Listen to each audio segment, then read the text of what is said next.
Oke, sudah hampir jam 3, beberapa menit lagi. Saya ingin pesan beberapa hal, tidak sebagai fatwa, tapi sebagai sahabat Anda. Yang pertama, Mas, ya, kalau Anda tolong tetap ingat bahwa yang disebut ulama itu, yang sekarang dimaksudkan ulama itu adalah pemahaman fikih. Padahal expert itu ulama. Jadi ada ulama di bidang pembangunan rumah, ada ulama di bidang pertanian, ada ulama di bidang. Nah, sekarang kita sudah 5-6 abad ini dipersempit. Yang disebut ulama adalah orang-orang yang memiliki ekspertasi di bidang hukum Islam, gitu ya.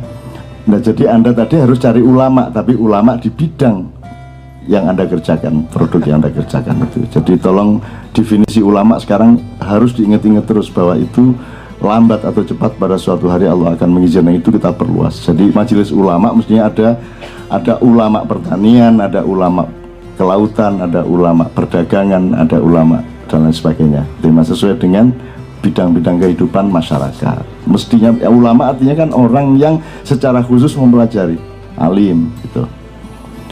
Nomor 2, hal-hal yang menyangkut agama, kalau Anda mendapat rezeki dari situ, alhamdulillah, tapi jangan mencari rezeki dari situ. Lain ya, misalnya mendapat rezeki tanpa Anda niati, atau mencari rezeki dari hal-hal yang berkaitan dengan agama. Di situ menentukan karakter hubungan sosial antara yang undang dan diundang itu tidak pernah kita bisa jelaskan. Tapi saya selama ini menerapkan, saya tidak pernah transaksi. Tapi kalau saya menerapkan itu ke Kiai Kanjeng, kan keluarganya tidak makan. Akhirnya yang transaksi Kiai Kanjeng, itu pun transaksinya ada 4 macam, sehingga sangat persuasif terhadap setiap panitia. Saya adalah bagian dari Kiai Kanjeng, kasih sayang Kiai Kanjeng. Jadi kalau saya dapat honor besok kita pentas di situ Bondo misalnya besok malam, itu tidak ada transaksi antara panitia dengan saya, dan nama saya tidak dihitung. Yang dihitung hanya Kiai Kanjeng, biayanya sekian, bisnya sekian segala macam, keluarganya punya hak ini segala macam. Nanti saya disayangi oleh Kiai Kanjeng dengan dikasih bagian sedikit, tapi tidak ada transaksi untuk saya, karena kalau saya transaksi saya tidak bisa menentukan harga saya.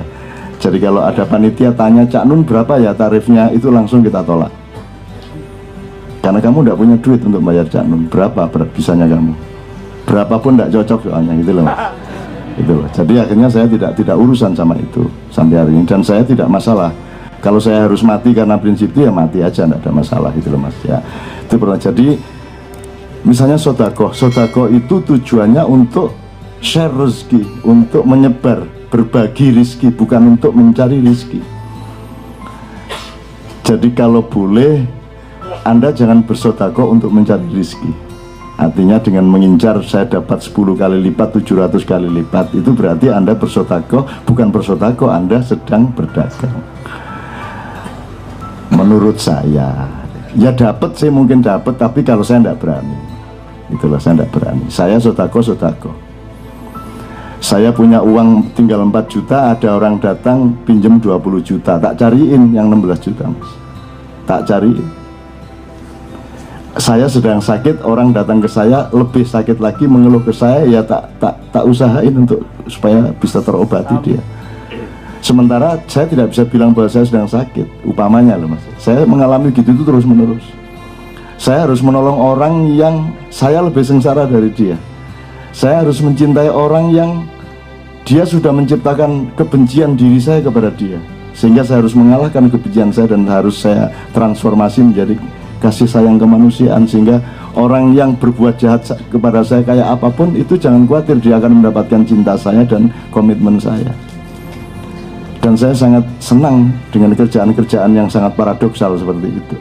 Jadi jangan khawatir sama saya, Anda tidak akan mendapat celaka apapun dengan saya, karena saya akan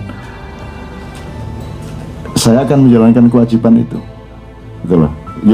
Itu sering sekali, Mas. Sekarang ini saya menampung beberapa orang di rumah yang sama anak istrinya ada problem gini gitu, kita ego segala macam lah, gitu. Dan dari dulu itu, gitu ya. Terus sekali lagi, pokoknya jangan mencari rezeki dari sodako. Sodako itu tujuannya terbalik, yaitu menyebar rezeki. Kalau bersedekah untuk mencari rezeki itu saya tidak berani tanggung jawab, Mas. Dan nanti saya tidak bisa nolong juga. Meskipun saya sangat ingin menolong orang-orang yang melakukan itu, karena pada suatu hari akan sampai kepada fanta diri saat tadi. Dan saya tidak mengecam juga, tidak mengiri juga, dan saya tidak akan nyebut nama juga. Tapi pokoknya kalau saya tidak berani, saya bukan orang yang gagah berani kepada Allah. Saya hanya gagah berani kepada diri saya sendiri. Kalau kepada diri saya sangat radikal, saya sangat revolusioner. Tapi kepada orang lain saya sangat moderat dan sangat evolusioner. Ngerti Mas ya? Saya tidak nuntut orang lebih dari yang kira-kira dia bisa. Indonesia ini tidak saya tuntut apa-apa kepada saya.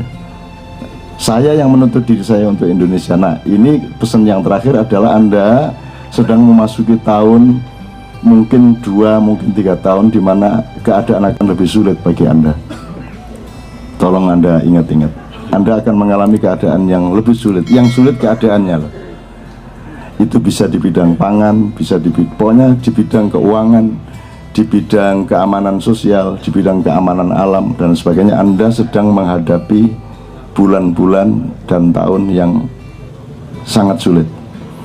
Tapi Anda tidak harus sulit, karena Anda mengerti sela-sela hujan, karena Anda mengerti ada makro di dalam sel-sel mikro, karena Anda bisa punya ilmu rohani di mana Anda bisa menemukan 5 meter kali 5 meter di dalam 1 milimeter. Ini ngerti maksud saya? Itu yang tadi Mas Beben bilang Indonesia bagian dari desa saya. Itu kan cara berpikir. Jadi unsur Indonesia di desa saya apa saja? Oh, sekarang ada pelita 1 masuk desa saya, Jaman Pak Arto. Sekarang ada puskesmas masuk. Itu kan unsur-unsur Indonesia.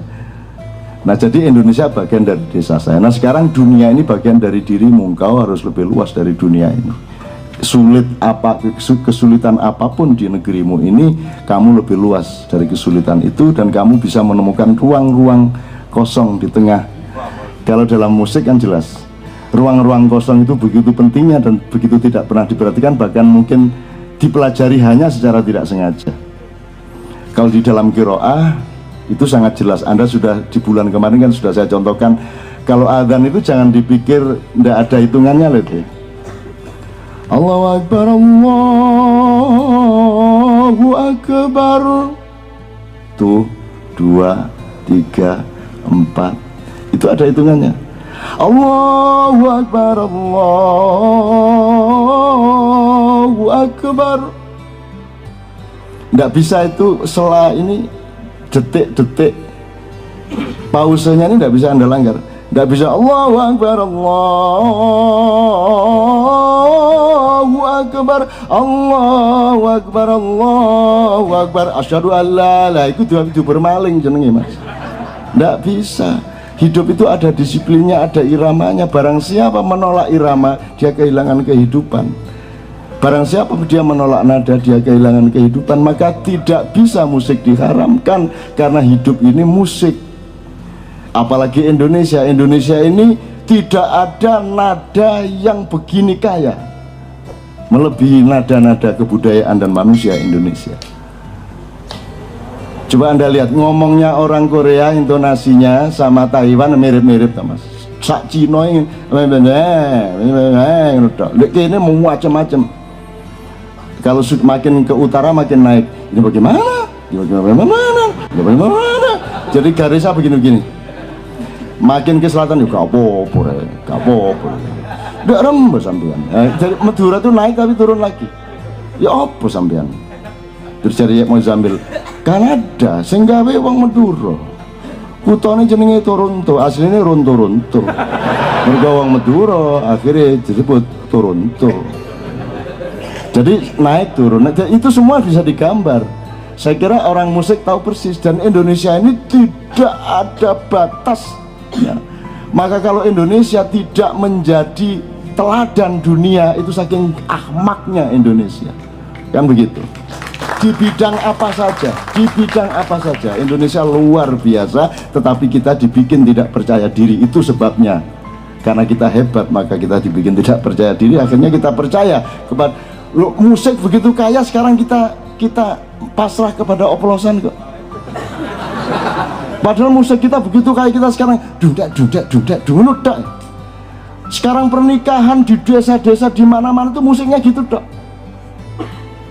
Loh, kita begitu kaya, di Mandar ya musiknya itu, di Campalagian itu, di Pambusuang itu, di Pare-Pare itu, di Pangkep musiknya itu, di Blitar itu. Loh ya apa sih, padahal musik Blitar sama musik Sulawesi kan jauh banget. Wong saya sama Mas Beben menemukan bahwa etnik Mandar itu begitu dijejerkan sama etnik Bulgaria Gunung sama kok. Lagu tradisi Sunda sama lagu para petani Rusia sama. Artinya seluruh dunia ada di Indonesia, maka dunia adalah bagian dari Indonesia. Bodohlah kalau Indonesia menjadi bagian dari dunia.